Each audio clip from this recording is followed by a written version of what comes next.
It's the end of week 3 of January 2024, and you've been excited to see the gentle slide down the interest rates have been taking for the past few weeks now. And then, like me, you woke up on Friday and said, I am super displeased to see that the rates on some of these mortgage products have actually bumped up 0.0125% here or there, and that was not what you expected. Now, maybe you want to buy your first home, or maybe you want to sell your place and retire to Arizona, or maybe you're just a real estate investor who is, your head's spinning and you're looking for signs of rate relief. Well, today we're going to talk about the 3 reasons why interest rates rose again in January, and what is it that we think is really going to happen with home prices in 2024.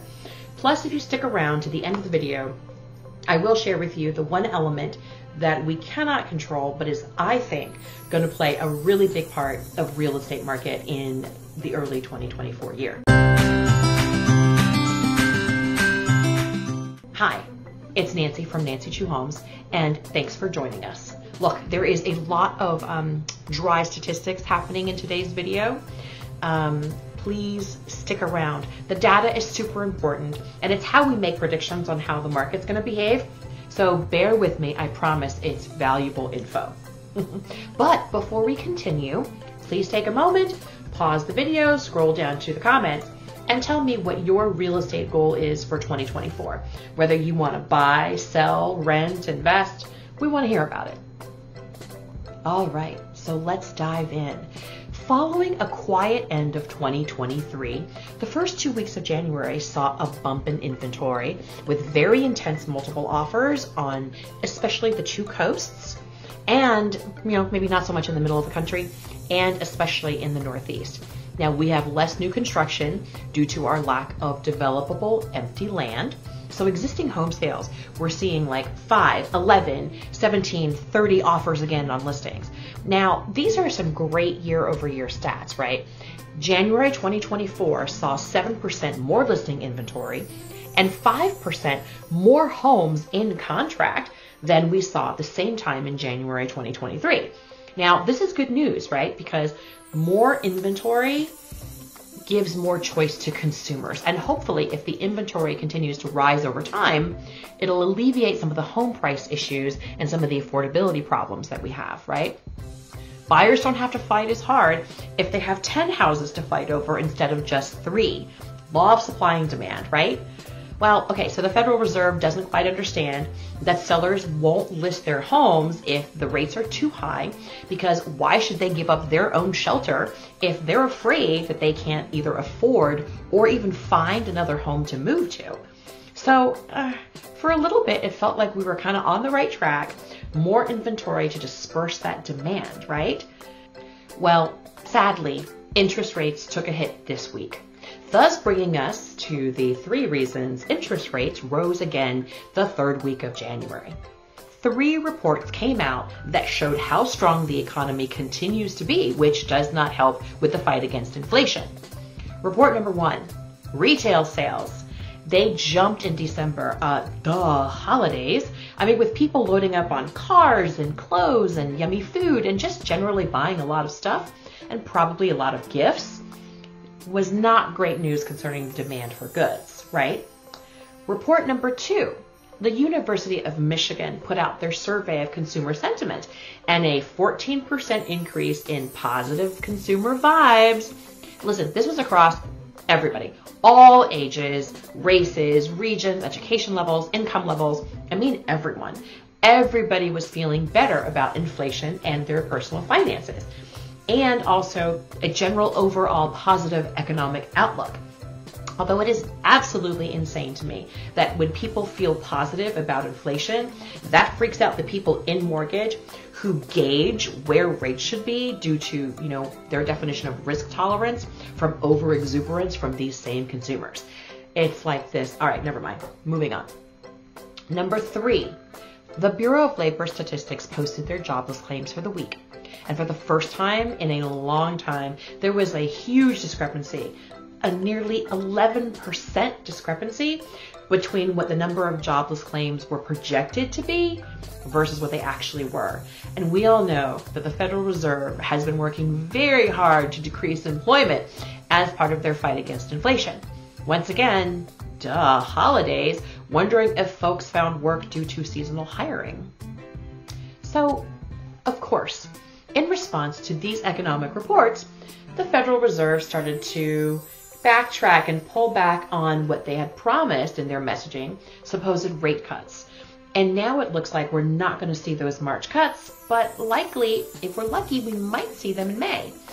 Oh, and by the way, the Great Oz speaks again. Oh, I'm sorry, I'm joking. I mean, the Fed speaks again at the end of January, on the 30th. So we're all on pins and needles, kind of just awaiting our fate with the rates.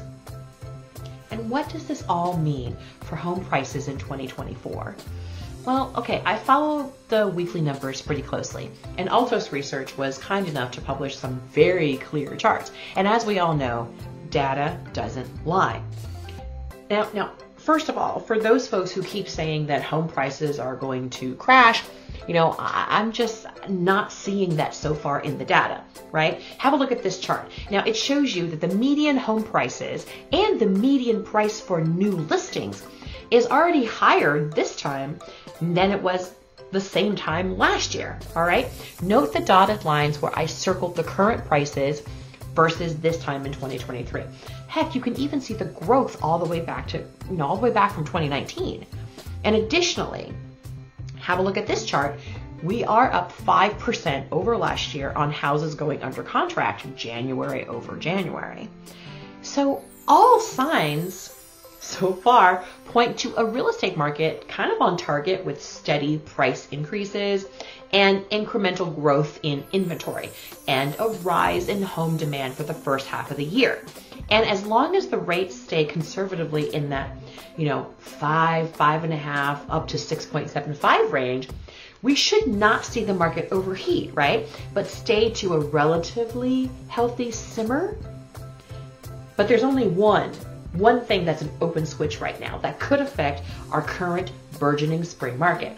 Now, remember that one element I mentioned at the beginning of the video? Well, okay, that was a clue. The element is water, and specifically frozen and potentially lots of it. We had significant weather this past week. Much of the country was buried under snow. We had school closings, delayed openings, generally just trying not to freeze our little fingers off. No doubt, weather postponed a lot of folks from listing their homes, as well as prevented buyers from coming out to look at properties. And given that it's an El Niño winter and we're looking at possibly wetter, colder conditions, right? If weather ends up forcing the spring market into a more condensed time block or later in the year, we're going to likely see more homes for sale and more buyer activity in a shorter period of time, which could stimulate the market into a concentrated jump in demand. Now, especially if the rates continue their gentle slide. Now, what does this mean for you? Regardless of all of this, there's one thing that's remained consistent, and that is the increase in home prices year over year. All right, and if you spend your time debating whether home ownership is actually a good investment, or if you're terrified that you'll buy a house at the wrong time, and if you're just unsure in general, okay, then you may not be ready to invest in your own home. But if you understand, and I mean truly understand that saying, the best time to plant a tree was 5 years ago. The second best time is today. Then you know what you have to do. It's time to take action before everyone else plants their trees around you. Listen, our goal at Nancy Chu Homes is to help everyday folks with valuable information that we think they can use as they navigate the world of real estate and generational wealth building for their families. Please like, comment, and subscribe so that we can reach as many people as possible with our message. And if you're ready to buy, sell, or invest in real estate, head on down to the description, find and fill out our form, and we'll get you the most talented real estate professionals we know all across the world. All right, see you guys next week.